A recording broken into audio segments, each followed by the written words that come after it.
ہم صحابہ کے سپاہی، ہم محمد کے غلام، جائیں گے شان صحابہ کے ترانے صبح و شام، ہم صحابہ کے۔ 9 محرم الحرام جمعرات کا دن ہے، سن 61 ہجری ہے۔ حضرت حسین رضی اللہ تعالی عنہ میدان کربلا میں اونٹنی پر سوار ہیں، ایک خطبہ دیتے ہیں: اے لوگو میری بات سنو، جلدی سے کام نہ لو، کوفے والو میری بات غور سے سنو، جلدی بازی نہ کرو، مجھ پر جو تمہارا حق ہے اس کے تحت میں تم کو نصیحت کرتا ہوں اور تمہارے سامنے حقیقت حال بیان کرتا ہوں۔ اگر تم نے میرے بیان کو صحیح سمجھا، میری بات کو تسلیم کیا اور میرے ساتھ انصاف کا معاملہ کیا تو یہ تمہاری خوش قسمتی ہوگی، اور تم جان لو یہ بات کہ میرے ساتھ مخالفت کرنے کی کوئی وجہ تمہارے لیے نہیں ہے، کوئی جواز، کوئی گنجائش نہیں ہے۔ اگر تم میرے بیان کو قبول کر لو تو یہ تمہاری خوش قسمتی ہے، اور اگر میری بات کو قبول نہیں کرتے ہو، انصاف کا معاملہ میرے ساتھ نہیں کرتے ہو، تو پھر تمہیں اختیار ہے کہ تم شوق سے مجمع اکٹھا کر لو اور اپنے طاقتوں کو اکٹھا کر لو، جو چاہو کرو، جو کوششیں کر سکتے ہو کوششیں کرو، اور بھرپور طاقت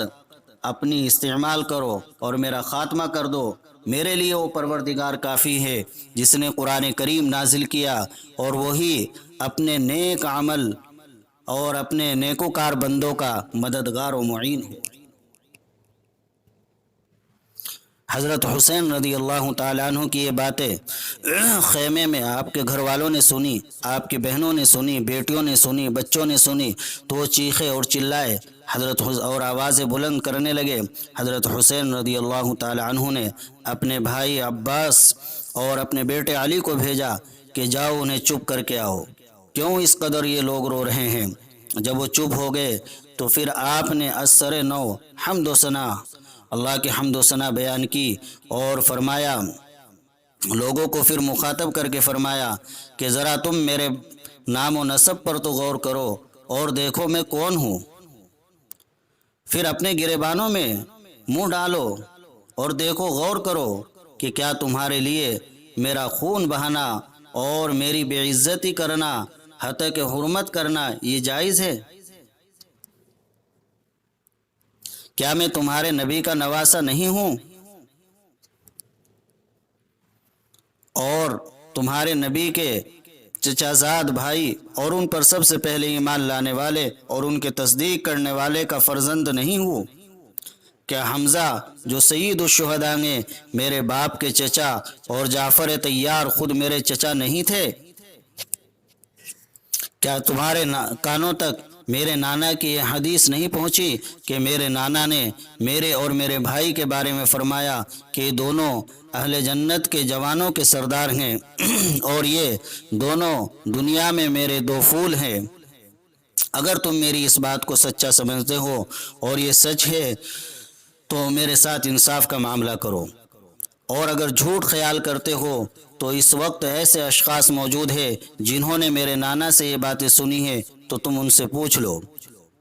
پوچھ لو جابر بن عبداللہ سے، ابو سعید خدری سے، سہل بن سعد ساعدی سے، زید بن ارقم سے، انس بن مالک سے،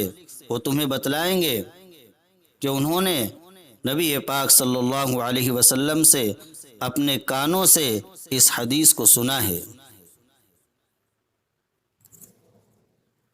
کیا یہ سب باتیں تمہیں میری خون ریزی سے روکنے کے لیے کافی نہیں ہیں؟ اگر تمہیں ان سب باتوں میں بھی شک ہے تو کیا اس میں بھی شک ہے کہ میں تمہارے رسول کا نواسہ ہوں؟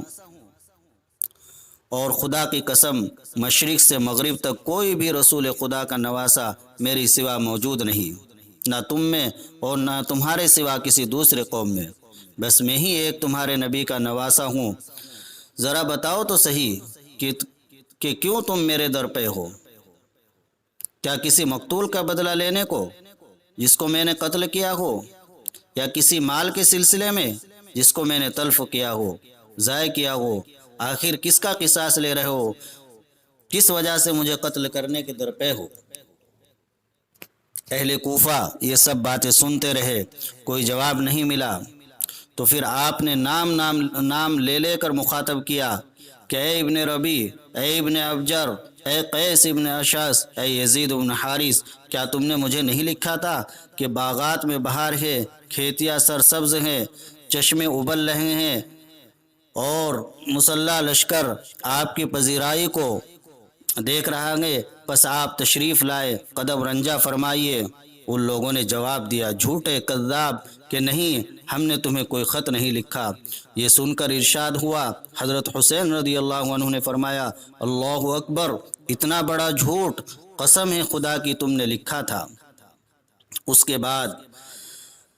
حضرت حسین رضی اللہ عنہ نے فرمایا، اے لوگو، اگر تمہیں میرا آنا ناپسند ہے تو مجھے چھوڑ دو کہ روئے زمین پر جہاں کہیں اپنے لیے امن و امان کی جگہ سمجھوں گا چلا جاؤں گا۔ اس پر قیس بن اشعث نے کہا کہ آپ ہماری تابع داری کر لے، آپ ہماری بات مان لے۔ حضرت حسین رضی اللہ تعالیٰ عنہ نے فرمایا، نہیں، خدا کی قسم، میں ذلت کے ساتھ اپنا ہاتھ تمہارے ہاتھ میں نہیں دوں گا اور نہ غلاموں جیسے اقرار تمہارے آگے کروں گا۔ اے لوگو، میں تمہارے رب کی اور اپنے رب کی پناہ مانگتا ہوں اس بات سے کہ تم مجھ کو سنگسار کرو، اور میں پناہ مانگتا ہوں ہر متکبر سے، ہر تکبر کرنے والے ذلیل آدمی سے کہ جسے قیامت کے دن پر ایمان نہیں ہے۔